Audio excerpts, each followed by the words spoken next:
বন্ধুসকল আজিৰ আলোচনাৰ বিষয় হৈছে ড্ৰাগন ফলৰ বিষয়ে জনাটো। ইয়াৰ বৈজ্ঞানিক নাম হ'ল পিটায়া।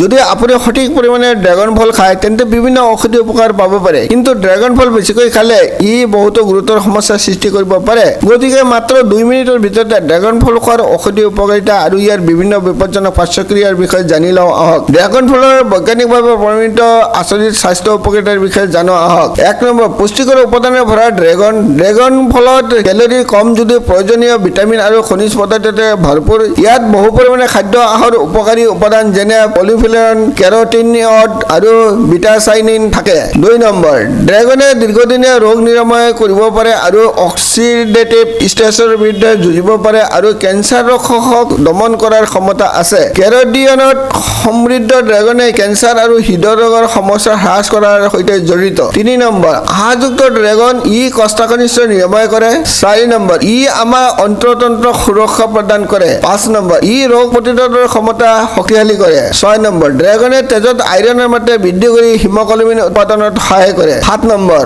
ড্ৰাগন মেগনেছিয়ামৰ উৎস, ই তেজৰ চেনি আৰু ৰক্তচাপৰ পৰিমাণ নিয়ন্ত্ৰণ কৰাত সহায় কৰে। 8 নম্বৰ, হৃদয় স্পন্দন স্থিৰ কৰি ৰাখে আৰু হৃদযন্ত্ৰৰ স্বাস্থ্য সুৰক্ষিত কৰে। 9 নম্বৰ, শৰীৰৰ পেশী আৰু স্নায়ুৰ কাৰ্য নিয়ন্ত্ৰণত সহায় কৰে।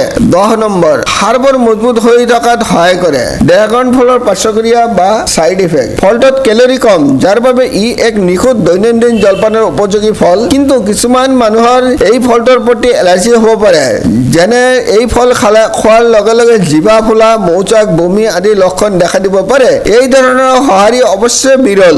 যদি আপুনি ৰঙা ড্ৰাগন ফল বেছিকৈ খায় তেন্তে ই আপোনাৰ প্ৰস্ৰাৱ গোলাপী বা ৰঙা কৰিব পাৰে। ডায়েবেটিছৰ ঔষধ এণ্টিড্ৰাগছ ফলে ড্ৰাগন ফলৰ সৈতে ক্ৰিয়া কৰিব পাৰে। ড্ৰাগন ফ্ৰুটে তেজৰ চেনি হ্ৰাস কৰিব পাৰে। তেজৰ শৰ্কৰা কম কৰিবলৈ ডায়েবেটিছ ঔষধ ব্যৱহাৰ কৰা হয়। ডায়েবেটিছ ঔষধৰ সৈতে ড্ৰাগন ফ্ৰুট গ্ৰহণ কৰিলে আপোনাৰ তেজৰ চেনিৰ পৰিমাণ অতি কম হ'ব পাৰে। নিয়মিত ফল খাওক আৰু সুস্থ জীৱন যাপন কৰক। আজিলৈ ইমানেই। চেনেলটো ছাবস্ক্ৰাইব কৰি বেল আইকনটো অন কৰি ৰাখিব যাতে মোৰ নতুন নতুন ভিডিঅ'বোৰ তৎক্ষণাত পাব পাৰে। ভিডিঅ'টো লাইক আৰু শ্বেয়াৰ কৰিবলৈ নাপাহৰিব। ভিডিঅ'টো চোৱাৰ বাবে অশেষ ধন্যবাদ।